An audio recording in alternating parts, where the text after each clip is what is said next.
चंद्रयान 2 के बाद फाइनली चंद्रयान 3 भी अब लॉन्च हो चुका है। और अगर चंद्रयान 3 मून के साउथ पोल में सक्सेसफुली लैंडिंग करता है तो भारत दुनिया का पहला ऐसा देश बन जाएगा जिसने मून के साउथ पोल पर सक्सेसफुल लैंडिंग की है, और दुनिया का चौथा देश बन जाएगा जिसने चांद के सरफेस पर अपना रोवर सक्सेसफुली भेजा है। अगर चंद्रयान 3 सक्सेसफुल होता है तो भारत स्पेस की दौड़ में और भी आगे बढ़ जाएगा, और यह हर एक भारतीय के लिए गर्व की बात है कि हमारा इसरो इतनी तरक्की कर रहा है। जब चंद्रयान 2 लैंडिंग कर रहा था तभी किसी एरर की वजह से मिशन सक्सेसफुल नहीं हो पाया था, लेकिन चंद्रयान 3 को कई टेस्ट से गुजारा गया है ताकि चंद्रयान 2 की तरह इस मिशन में कुछ गड़बड़ न हो पाए। तो चलिए जानते हैं कि आखिर इस मिशन में दूसरे मिशन के बजाय क्या अलग है।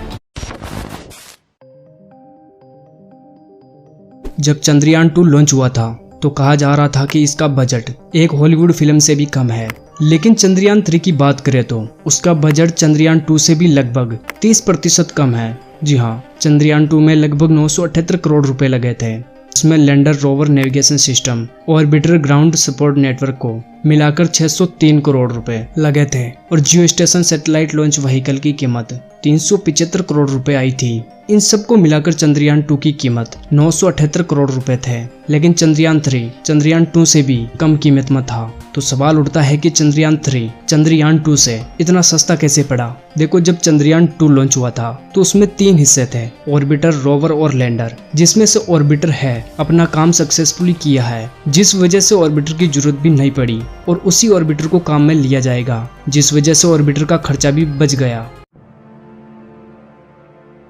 मून के साउथ पोल एरिया में सूरज की रोशनी बहुत ही कम पड़ती है। मून का ये एरिया ज्यादातर अंधेरे में ही रहता है, क्योंकि चांद का एक हिस्सा हमेशा उजाले में और दूसरा हिस्सा हमेशा अंधेरे में रहता है। और साउथ पोल में तापमान 230 डिग्री सेल्सियस से भी कम रहता है। पहला तो सूरज की रोशनी की कमी, दूसरा बहुत कम तापमान। फिर भी इसरो चंद्रयान 3 को साउथ पोल पर लैंड कराना चाहता है। ऐसा क्यों?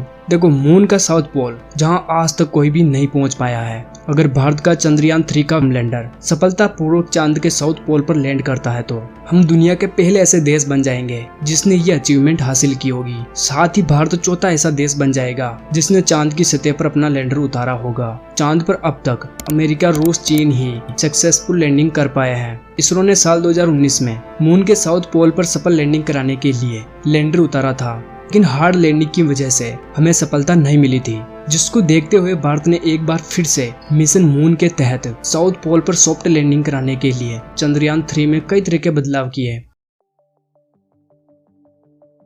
चांद के दक्षिणी ध्रुव पर बर्फ है, जहां दूसरे कई नेचुरल रिसोर्स हो सकते हैं, लेकिन इस हिस्से को जानने के लिए बहुत सी इंफॉर्मेशन जुटानी बाकी है। इसके अलावा चांद की दक्षिण ध्रुव पर बड़े बड़े पहाड़ और कई क्रिएटर्स है। साउथ पोल के कुछ हिस्सों पर सूरज की रोशनी आती है जहां करीब 54 डिग्री सेल्सियस तापमान रहता है, लेकिन इस पोल के ज्यादातर एरिया में सूरज की रोशनी नहीं पड़ती है, जिसकी वजह से वहां -248 डिग्री सेल्सियस तक तापमान रहता है। नासा की माने तो चांद के साउथ सरफेस पर कई ऐसे क्रिएटर्स भी हैं जहां अरबों सालों से सूरज की रोशनी नहीं पड़ी है। वहीं कई रिपोर्ट्स के मुताबिक चांद का साउथ पोल पूरी तरह से अंधेरे में डूबा नहीं है। साउथ पोल के कई इलाके ऐसे भी हैं जहां सूर्य का प्रकाश जाता भी है।